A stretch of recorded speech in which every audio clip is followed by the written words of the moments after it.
Sup, you beautiful bastards. Welcome back to the Philip DeFranco Show, your daily dive into the news. It is Tuesday, December 17th. There is a lot to talk about, so you just buckle up, you hit that like button, and let's just jump into it. This is a news show.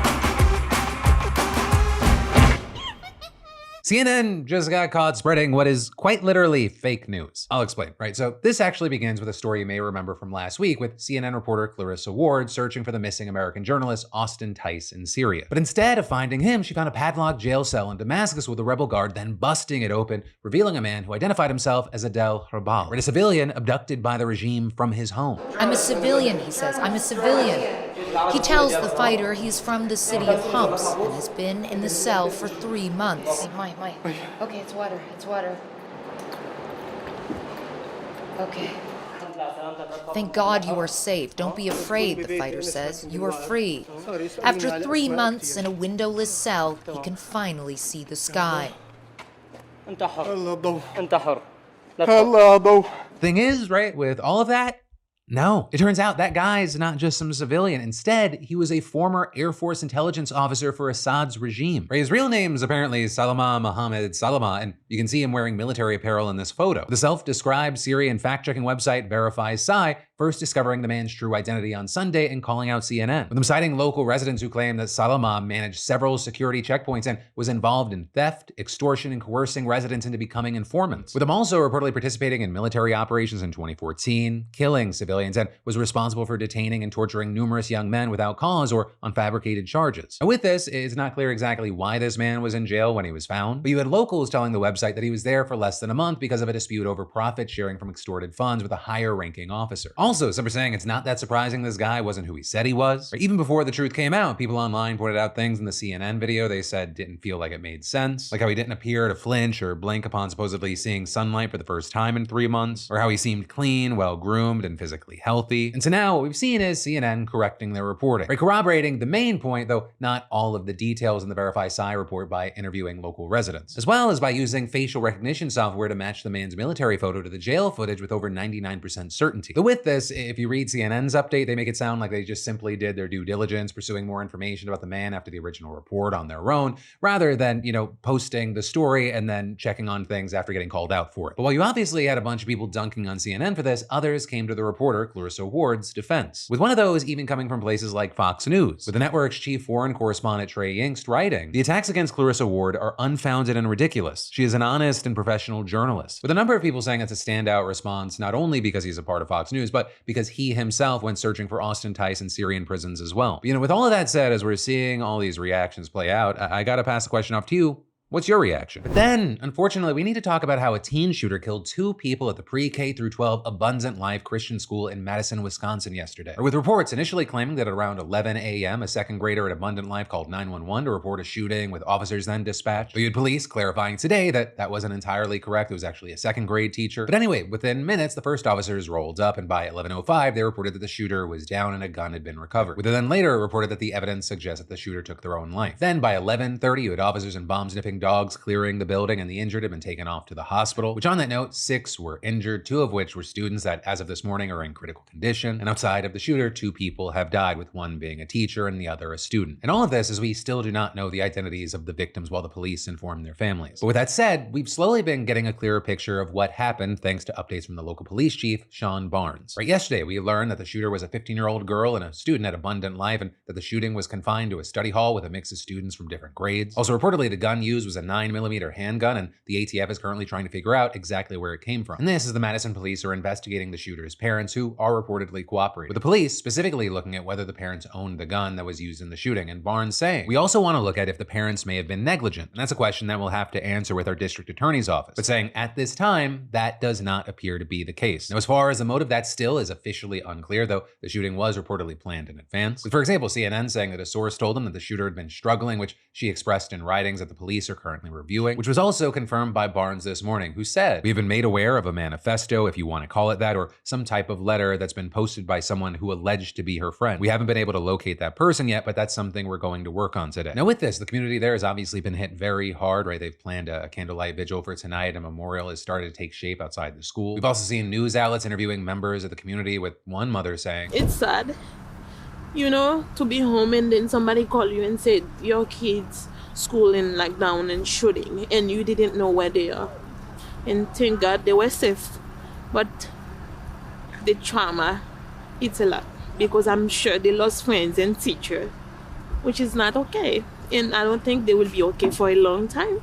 And I'm not. Also, with all this, we've seen kind of the general aftermath that we normally see with a situation like this. Right? Many politicians pointing to Madison today and their calls for gun control. With, for example, Wisconsin Representative Mark Pocan saying, "I've sat through so many moments of silence on the floors of Congress that are followed by 0 moments of action." But then also adding that he even had a media appearance get canceled because the number of deaths was corrected and dropped to 2. With him saying, if that is a societal response, we are screwed. We have to do more as a society. We have to be more outraged that you drop your kid off to a school and you're not sure they're going to be safe. That's completely unacceptable, and we all need to speak out much louder. Right? And there has been a lot of conversation surrounding both the media coverage of the school shootings and the overall response to them. Right? Like with CNN specifically, they got some heat for interviewing students who were in the building at the time of the shooting, with a number of people responding by saying things like, "Just seen an 8-year-old girl getting interviewed about the school shooting in Madison, clearly traumatized after seeing her teacher shot. Why are you shoving a mic and camera into these babies' faces? And as a journalist, y'all need to draw the line and stop interviewing children. They don't need to relive the trauma. L for every journalist involved." With also big online commentators in the space like Hassan Piker chiming in, reacting to the CNN clip. 1 week before Christmas, a young student has been killed, a teacher has been killed. How will Madison, Wisconsin even begin to deal with this horrific day? An area leader will join us next.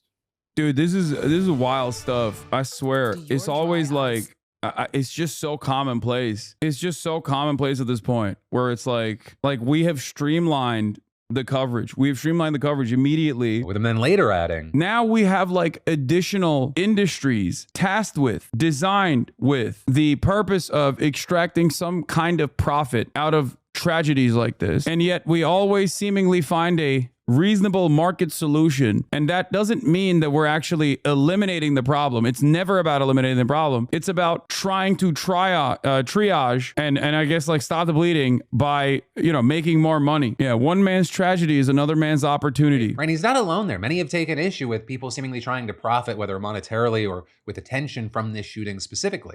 Just one example being that someone online actually shared what they said was the Madison Shooters Manifesto with a watermark on each page. Though I will say it's important to note here that the police have still said they're not ready to confirm whether this actually is what people are saying it is. But regardless, right, that watermark landed the original poster in a world of backlash with people saying things like, "An influencer watermarking a school shooter's manifesto with their social media handle feels like an episode the writers of Black Mirror rejected because they thought it was too obvious." But while we watch the public discourse play out and we wait for more information and confirmations to come in, where I'll end this is by saying that obviously our hearts and our thoughts go out to those in Madison. But then, in huge tech and AI news, we gotta talk about VO2. Because just a week after OpenAI's release of its AI video generation model Sora, as well as it being in the middle of the company's 12 days of OpenAI, Google announces VO2, which is their AI video generation model. With many also saying there that the timing of VO2's release is an obvious effort by Google to upstage and maintain dominance over its competitor. And a big thing there is that many are saying that they're succeeding and claiming that Google's software, it absolutely blows Sora out of the water. With that, including the likes of, Everyday Jane and John Doe's, as well as alleged speeding enthusiasts and tech reviewers like Marquez Brownlee, who notably here we've seen sharing some VO2 generated clips and saying, if these handpicked examples are real, they look better than anything I've gotten out of Sora. And as far as why, one of the biggest criticisms against Sora so far, and it's something that MKBHD actually highlighted in his review, is that Sora seems to have issues trying to capture movement in a way that looks natural to the eye. Google, however, is claiming that VO2, they just do it better with a press release, for example, saying, VO2 brings an improved understanding of real-world physics and the nuances of human movement and expression, which helps improve its detail and realism overall. And adding, while video models often hallucinate unwanted details, extra fingers or unexpected objects, for example, VO2 produces these less frequently, making outputs more realistic. And then with that, you pair it with things like this VO2 clip of someone shuffling cards, which you can judge for yourself, and had people saying the AI tells are getting harder to spot, but they're still there. And another adding, this is actually pretty impressive. It didn't lose consistency or anything. Looked like a real person shuffling cards. But then also, besides that, it's argued that there's some other potential advantages to VO2. Right? One, it's supposedly supposed to have a better understanding of cinematic language. Like, so for instance, you can reference a specific genre of film, cinematic effect, or lens when prompting the model. With someone demonstrating this, sharing the prompt that they use to generate this clip of a car drifting through city streets. And then finally, in theory, VO2 can produce clips longer than 2 minutes with resolutions reaching up to 4K, which is 4 times the resolution and over 6 times the duration of Sora. Though I also say that as in reality, reality right now. VO2 is currently exclusive to Google's experimental video tool, VideoFX, where videos are limited to 720p and 8 seconds long. So technically speaking, Sora sort of has the upper hand with 20-second videos at 1080p right now. And then, of course, the thing to remember, and what people have been pointing out, is that with Sora, that's been out for a week, but right now we're still seeing mostly Google's best examples. So even there, you have some saying today's VO is more impressive than the past perfect examples from Sora. But of course, as we always say with these stories, it's important to remember this is the worst the technology will ever be again. And it does feel like everything is improving by leaps and bounds, faster and faster. And so there's really only two different outcomes here. One, eventually this will hit a ceiling, a wall, it can't get any better. Or it will genuinely be indecipherable from real life. And at that point, it just becomes a question of who has access to it, how much does it cost, and how much can people use it? Or the more classic barriers to entry rather than what is the technology capable of. And then from there are more of the concerns that we've kind of started to see more and more in the recent years. Right? One, whose content is being used to train these models and who are the models replacing? And then two, what nefarious fucked up shit might they end up being used for? Or whether it be deep fakes, misinformation, harassment, and chaos. Because obviously when I see these advancements, there's one part of my brain that's like, oh, that's gonna be, I could make like a bunch of really cool like short films and fucking cool projects. But then, of course, the other side of my brain, the bringer of sadness that has seen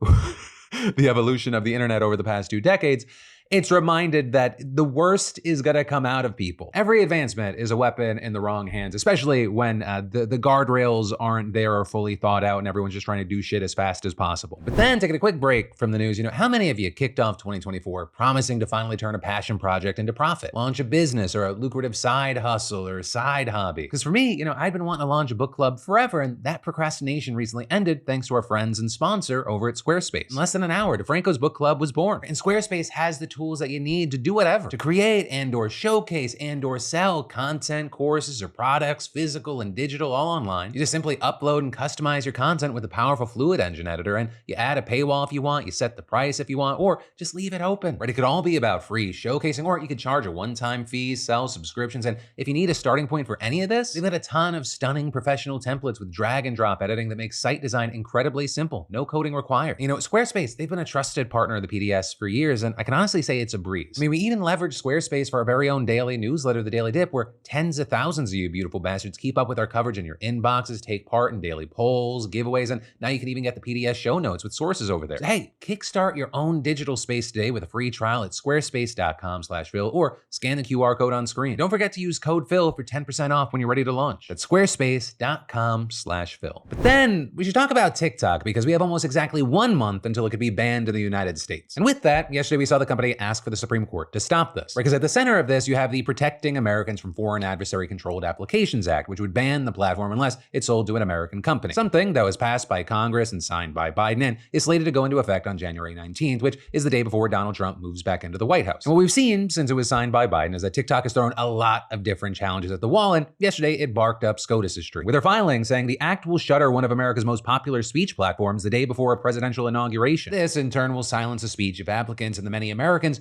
who use the platform to communicate about politics, commerce, arts, and other matters of public concern, with it then further claiming that small businesses and other people who make a living on the app will suffer monetary harm. And so they're asking the court to block the law by January 6th, and further arguing that Donald Trump and his incoming administration, that they have expressed some support for the app. On that note, Trump did previously say that he would save the app, and he also met with the CEO of TikTok yesterday at Mar-a-Lago, with then Trump speaking to reporters yesterday, where he then partially credited TikTok for his victory in November. We'll take a look at TikTok. I have a warm spot in my heart for TikTok. TikTok had an impact, and so we're taking a look at it. Though then notably, Trump declined to further say what he was looking at or planning to do on that front. Right, but then all of this is also coming as creators and users of the app are kind of hitting an oh shit realization that a ban might actually come to fruition in just a few weeks. Right in there, while the ban wouldn't remove the app for those who've already downloaded it or geo-block, it would force companies to take it off app stores and prevent it from being updated, with the belief being that without updates, it would eventually become too buggy to work. And so while the looming threat of a TikTok ban has existed on and off for a few years, users now are really starting to take it seriously, which is why, if you scroll through the app, you're seeing tons of people commenting on their favorite creators' videos, wondering how they can still find them if it gets banned in January. Within tons of creators trying to get people to find them on YouTube and Instagram, trying to sort of preemptively move their following there. But then also you have others fearing that it's just not going to be the same, that without the TikTok algorithm, that everything that they've built could just be turned to dust, which is a very valid concern. There are going to be some winners and losers regarding trying to migrate your audience to different platforms. That is the ultimate test of if you have people that kind of follow your content or they're legit fans. And these big moments, they have a tendency to make and break careers. Or with one of the most famous examples, I think, being Vine. Some of the biggest YouTubers and content creators in the world actually got started on Vine and were able to shift their audience off platform before it died. Though that really only worked for the biggest names on the platform. But then,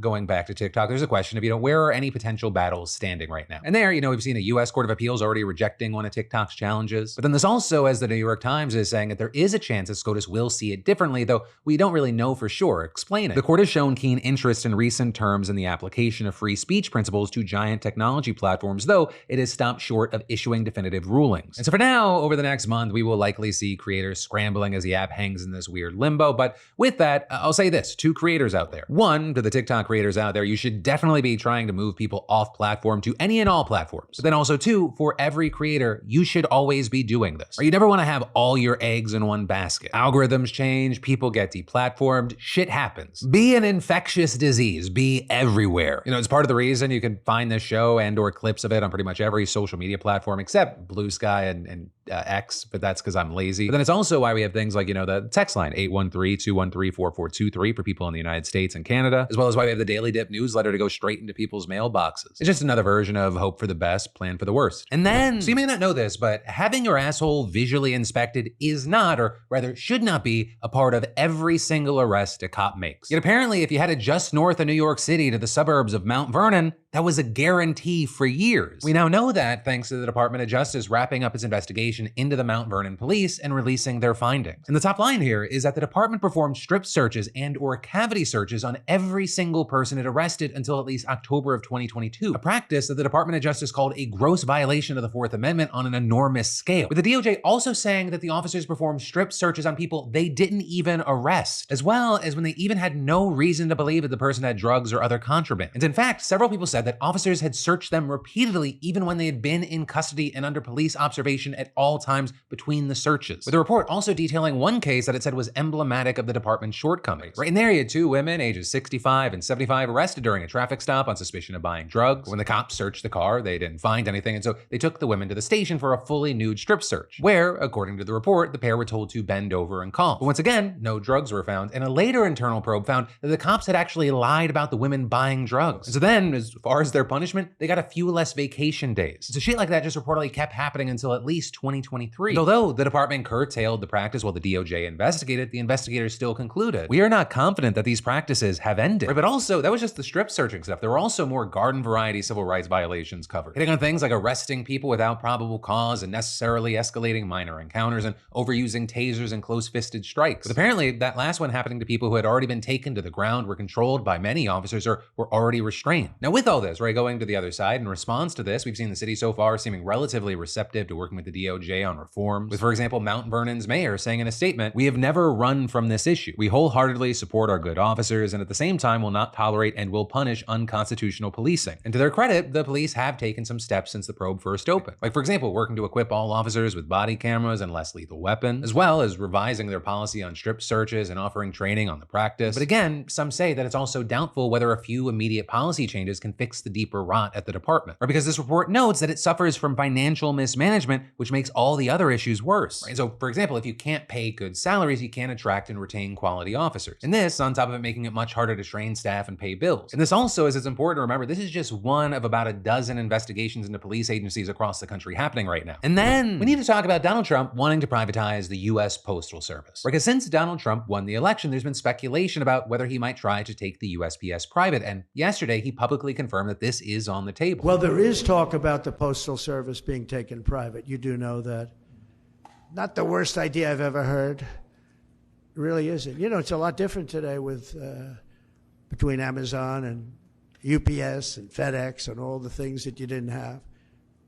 But there is talk about that. It's an idea that a lot of people have liked for a long time. We're looking at it. Now with this, I will say this should not be surprising, right? Trump's disdain for the USPS, it's not a secret. He has repeatedly slammed the agency and called it a joke that loses massive amounts of money. He also previously tried to get the mail carrier to hand over key functions to the Treasury, threatened to withhold COVID aid, and installed a controversial postmaster general who made massive cuts criticized by both Republicans and Democrats for hurting service. And hell, this also wouldn't even be the first time that he's tried to take it private, with his White House actually proposing a plan planned to do just that back in 2018. Though I will say, as far as any specifics of how Trump would overhaul the USPS now, that remains unclear. But you do have the Washington Post saying that sources did tell them that Trump said that the government shouldn't subsidize the agency anymore, citing financial losses. With that, in reference to the fact that the service lost $9.5 billion in the last fiscal year. But also, ending subsidization of the USPS, it's not the same thing as privatizing the carrier outright. Because while the service does receive federal dollars, it's mostly self-funded, relying primarily on its own commercial activities like selling postage, products, or services, which also helps explain why it lost so much money last year. That is a massive operation to sustain. But with that, it's argued that gutting the more limited federal money it does receive, it would just further undermine the agency's ability to do its job. And this is, you see experts out there saying that privatizing agency would not fill those gaps and instead just create a whole host of other problems. And that is greatly because unlike private competitors such as Amazon or FedEx, the overarching goal of the USPS, it's not profit, it's access. Right? The agency is governed first and foremost under what's known as the Universal Service Obligation, which requires it to provide equal service everywhere in the country, regardless of how remote the location may be or concerns about profitability. And you have experts saying that privatizing the Postal Service would inevitably put an emphasis on profit that could result in cutting access to rural areas that aren't as profitable. And that's just one potential downfall. They also say that taking the USPS private could result in longer delivery times, fewer days of delivery, and increased prices for consumers. And a really big thing there is this wouldn't just affect people who use USPS, because here's a fun, interesting fact for you. The Postal Service's single biggest customer, it's actually Amazon, because they use the USPS for last mile deliveries made between Amazon fulfillment centers and consumers' homes or businesses. And it's not like everyone who lives in a rural area could just switch to Amazon or FedEx if USPS goes private and is forced to prioritize profit over access. Or because those companies, they already don't serve a ton of super rural areas because, say it with me, they are not profitable and profit is king. Which is why we're seeing experts saying taking the USPS private, it would completely upend the trillion-dollar e-commerce industry and disproportionately impact small businesses and rural consumers who rely on the service. And then in addition to totally fucking up consumer shipping and business supply chains across the country,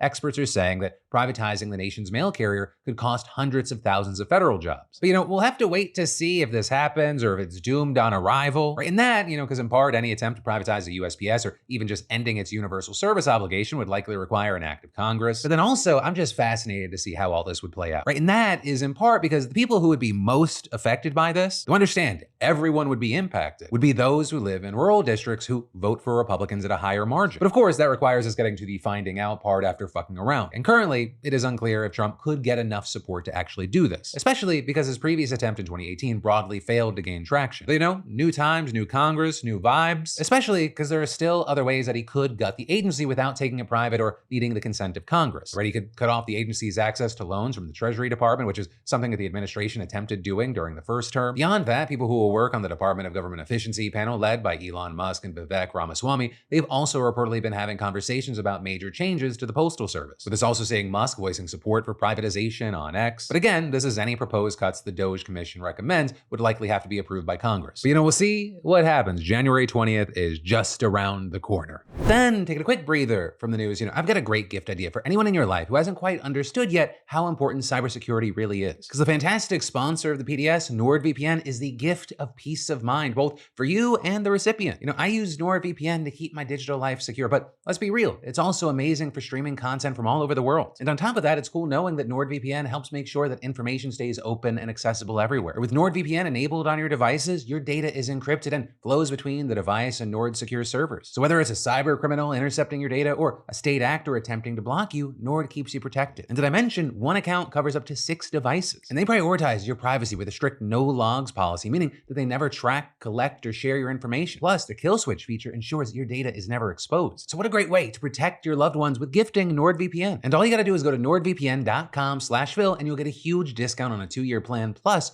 4 additional bonus months. It's also risk-free with Nord's 30-day money-back guarantee, and it's the best deal on the internet. So go get it now at nordvpn.com/Phil or click the link in the description below. But then, political instability worldwide is kind of the name of the game right now. Just this month, we've been talking about the martial law attempt in South Korea, mass protests in Georgia, the collapse of the French government, and now we're turning our attention to the crises of competence in Canada and Germany. We're talking about 2 countries that many largely see as kind of these pillars of stability in the West. And so let's start by talking about Canada, because there, there, the government of Prime Minister Justin Trudeau is on the brink. And notably, US President-elect Donald Trump is partly to blame or thank, depending on your point of view, right? Because this largely has to do with the abrupt resignation of Finance Minister Chrystia Freeland. And she's long been one of Trudeau's closest allies, and in fact, she's the person many expected would succeed him as leader of the Liberal Party. But now, just hours before being scheduled to deliver a fiscal and economic update to Parliament, she stepped down with a public resignation letter blasting Trudeau's approach to handling another Trump presidency, with her saying in that letter that she came to this decision after Trudeau said that he no longer wanted her to serve as finance minister and instead offered her another position in his cabinet. And so with all of that, she said that the two of them found themselves at odds about the best path forward for Canada. Also, a key thing is that she specifically cited disagreement about how to respond to economic threats from Trump, writing, "Our country faces a grave challenge. The incoming administration of the United States is pursuing a policy of aggressive economic nationalism, including a threat of 25% tariffs. We need to take that threat extremely seriously." And,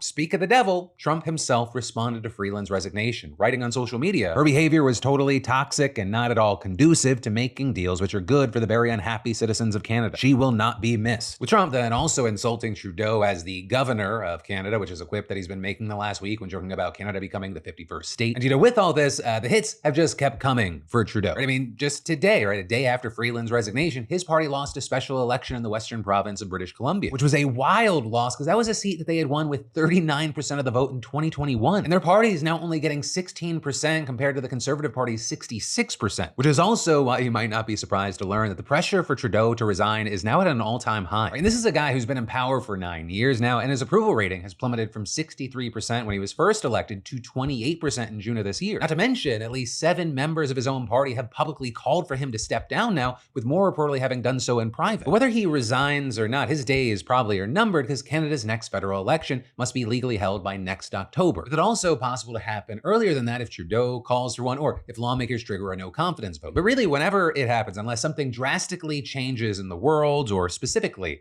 in Canada, it's believed by many that it won't be enough time for Trudeau to recover. But then on that note, it's time to talk about Germany because there, Trudeau may be getting something like a sneak peek of his own future. There's now seeing Chancellor Olaf Scholz losing a vote of confidence in Parliament, which means that Germany will hold new federal elections in early 2025, likely in late February. So we're talking about 7 months earlier than originally planned. And with that, a key thing here is that Scholz himself called for the vote. Right? And that's because his governing coalition collapsed last month when the Free Democrats Party withdrew, leaving Scholz's Social Democratic Party in a minority government with the Green Party. And after that, the political pressure on him to call for the vote became overwhelming. And if he had waited longer, it's expected that his party would have actually done worse in the upcoming election. But in the meantime, while obviously of people concerned in Germany about the instability and uncertainty, the impact of all this, it's much bigger, right? Especially when you consider that this is not like an isolated thing, right? It's happening just weeks after the French government fell apart, with a new prime minister there being named only days ago, and the situation's still fragile, right? And this is Germany and France are the most influential countries in the EU, and these domestic political crises, they're just exacerbating a crisis of leadership at the European level. I mean, this is happening at a time where 1, there's all sorts of economic challenges that the continent's facing, and 2, the war in Ukraine's really reached a pivotal moment, especially with Trump set to take office in the United States. And now Germany, which is Europe's largest economy, it's gonna be in the hands of a caretaker government that can't really make major policy decisions. But, for now, we're gonna have to wait to see what all happens, what this means over the next couple of months, and then also beyond that, what the long-term consequences and opportunities may be. And then we should talk about some of America's top schools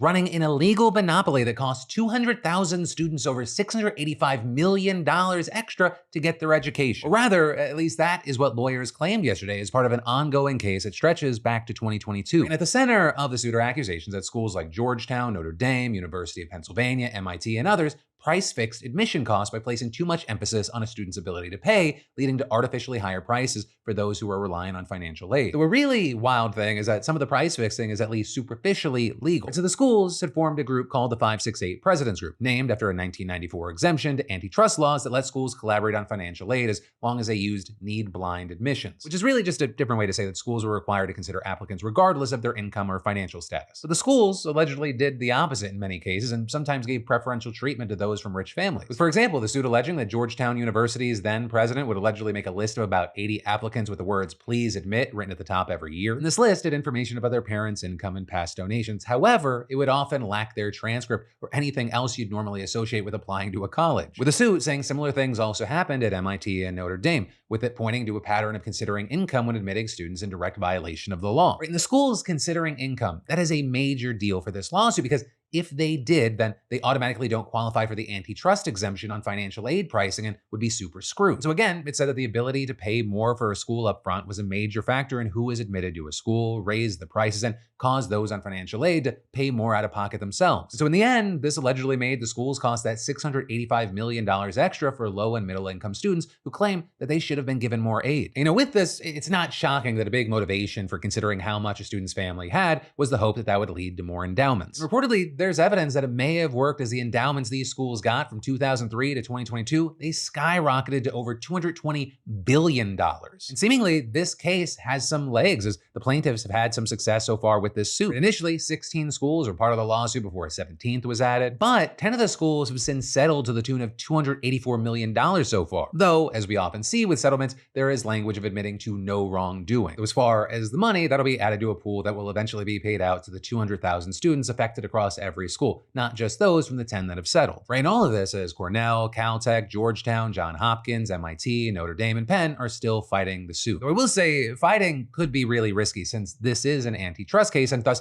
any damages are tripled, putting the possible judgment at over $2 billion. Now, for their part, the schools still deny that they actually did anything wrong during that time period. They instead claim that they largely had generous financial aid policies that have only expanded over the years. And in some cases, those aid packages can be substantial, such as Caltech, which covers tuition, fees, housing, and food for students from families that make less than $100,000, and tuition for families with less than $200,000. But with that, I think it's important to know that there has been pushback. Because yes, you have people saying these schools do often have amazing financial aid packages, but that's now. And arguing that during the time period that this lawsuit covers, that was not the case. And often they could have offered 10 to 20% more, but didn't, with a co-lead attorney saying yesterday, "Our motion today spells out very substantial evidence supporting our claim that the defendants colluded with each other for 20 years on financial aid, and the illegal collusion resulted in the defendants providing far less aid to students than would have been provided in a free market." But for now, that is where we are, and we'll have to wait to see how all of this plays out. But that, my friends, is the end of your Tuesday evening, Wednesday morning dive into the news. As always, thank you for watching, and remember, my name's Philip DeFranco. You've just been filled in. I love yo faces, and I'll see you right back here tomorrow.